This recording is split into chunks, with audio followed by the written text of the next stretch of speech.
It was just past midnight, and the fog clung to the road like a shroud as I drove down Route 44.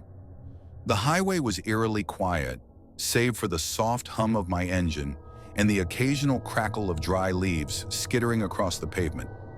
I'd taken this road dozens of times before, but something about tonight felt different, off somehow. The darkness seemed thicker, heavier, as if the shadows themselves were alive and pressing against the edges of my headlights. I had spent the evening at a friend's house, and while the warmth of company had been comforting, now, alone in my car, a strange unease was creeping over me. The stretch of road ahead felt endless, the trees on either side looming like silent sentinels. I rolled down my window to let in some fresh air, hoping it would clear my head. Instead, the cold, damp wind only made me shiver, and the feeling of being watched began to take hold. Then I saw him, a figure barely visible through the fog, standing on the shoulder of the road. At first, I thought it was an animal, the way it blended into the mist. But as I got closer, it became clear that it was a man. He stood completely still, one arm outstretched with his thumb pointing skyward. A hitchhiker. I slowed the car, my initial instinct being to stop. He looked like he needed help, but as my headlights illuminated him, I felt a pang of hesitation. He wore a faded flannel shirt and jeans, and his hair hung in messy, damp strands. His face, though, was what gave me pause. It was pale, unnervingly so, and his expression was blank, almost lifeless. For a moment I thought about driving past, but something in me wouldn't let me. Maybe it was guilt, or maybe I just didn't want to leave someone stranded on a desolate road in the dead of night. I stopped a few feet ahead of him, reached over and unlocked the passenger door. He climbed in without a word, the faint smell of wet earth and decay filling the car as he settled into the seat. I tried not to gag. "Where are you headed?" I asked, my voice sounding more cheerful than I felt. He didn't look at me. "Just up the road," he said, his voice flat, almost mechanical. I nodded and started driving again. The air in the car felt heavy, suffocating. I glanced at him out of the corner of my eye, trying not to stare. His hands rested in his lap, but there was something off about them. His fingers were unusually long, the nails cracked and blackened, as if he'd been digging in the dirt. I forced myself to focus on the road, gripping the wheel tightly to stop my hands from trembling. The silence stretched between us, broken only by the occasional creak of the car or the rustle of leaves outside. I tried to make small talk, asking where he was coming from, but he only shrugged. His lack of emotion, his presence, it all felt wrong. I could feel my anxiety mounting with every passing second, my heart hammering in my chest. Then he spoke again, his voice suddenly sharp. "Watch the turn." Startled, I looked back at the road and saw a sharp curve ahead, almost hidden by the fog. I turned the wheel just in time, my tires skidding slightly as I steadied the car. "Thanks," I muttered, glancing over at him. But he wasn't there. The passenger seat was empty. My heart stopped. I hit the brakes and pulled over to the side of the road, my mind racing. I couldn't have imagined him. I'd heard his voice, smelled the strange, earthy scent that lingered in the air.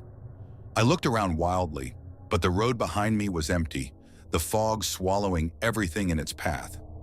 My breath came in shallow gasps as I opened the door and stepped out into the cold night air. "Hello?" I called, my voice echoing into the void. "Where did you go?" No answer. The silence was deafening. I checked the passenger seat again, half expecting to find him sitting there, but it was empty. The faint smell of decay still lingered, though, a reminder that I hadn't imagined the whole thing. I got back in the car and locked the doors, my hands shaking as I gripped the steering wheel. I drove the rest of the way home as quickly as I could, glancing in the rearview mirror every few seconds, half expecting to see him sitting in the back seat, watching me with that blank, pale face. When I finally pulled into my driveway, I sat there for a moment, unable to move. My mind replayed everything that had just happened, trying to make sense of it.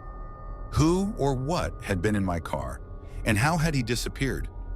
The next day, I couldn't shake the memory, so I decided to ask around. When I described the man to a local shop owner, their face went pale. "You saw the ghost," they said. "People have been seeing him for years. He warns drivers about that curve. That's where he died, in an accident back in the 70s. I didn't want to believe it, but the more I heard, the more everything clicked into place. The strange smell, the lifeless expression, the way he vanished, it all made sense. That night, I had picked up something not of this world, and even now, every time I drive down that highway, I can't help but wonder if I'll see him again.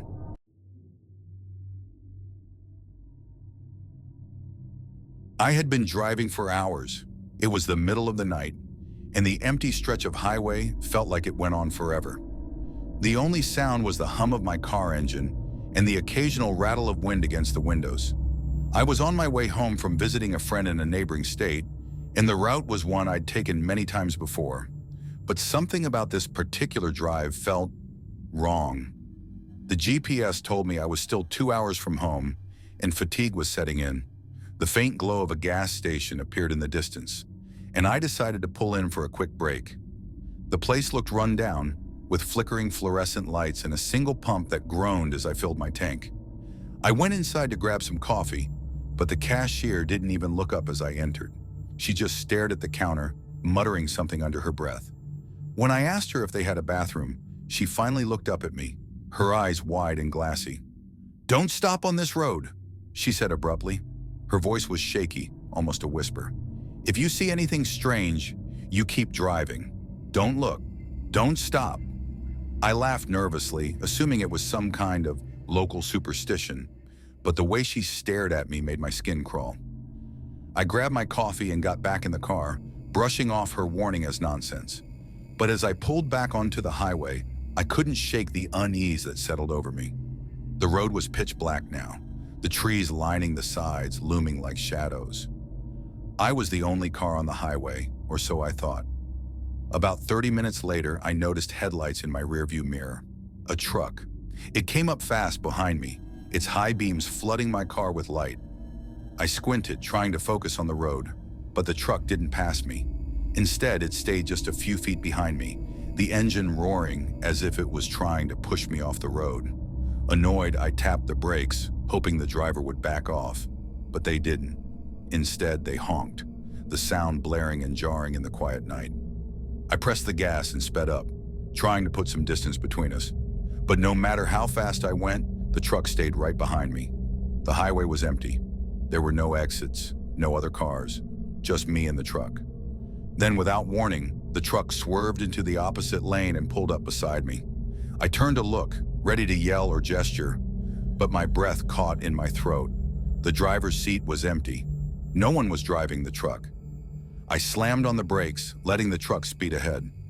My heart was pounding, and my hands were shaking on the wheel. The truck's taillights grew smaller and smaller until they disappeared into the night. I sat there for a moment, trying to convince myself that I was just tired, that I'd imagined it. But before I could calm down, I saw those same headlights reappear in the distance, heading straight toward me. This time the truck was coming back, and it was coming fast. I threw the car into drive and peeled out, my tires screeching against the pavement. The truck was barreling down the highway, closing the gap between us. I couldn't think, couldn't breathe. I just drove, my foot pressing the gas pedal to the floor. My car wasn't built for speed, and the truck was gaining on me. Suddenly, I saw a sign for a rest stop a few miles ahead. It was the only option. I veered into the exit lane, praying the truck wouldn't follow, but it did. The truck's engine roared as it chased me down the narrow, winding road toward the rest stop. The lights of the small parking lot came into view, and I felt a flicker of hope. I skidded into the lot and jumped out of my car, running toward the lit building. But when I turned around, the truck was gone. The lot was empty, the road silent. There was no sign of it anywhere. Inside, the rest stop was eerily quiet. The fluorescent lights buzzed faintly, and the air felt heavy. I leaned against the counter, trying to catch my breath. That's when I noticed the man behind the counter, staring at me with the same wide, glassy eyes as the woman at the gas station. He didn't say anything, just slid a folded piece of paper across the counter. I hesitated before picking it up. Written in shaky, uneven letters were the words, "You can't outrun it." When I looked back up, the man was gone. The counter was empty, and the rest stop was dark. I didn't stick around to find out what that meant. I got back in my car and drove straight home. never looking in the rearview mirror again. To this day, I don't know what I encountered on that highway, and I'm not sure I want to.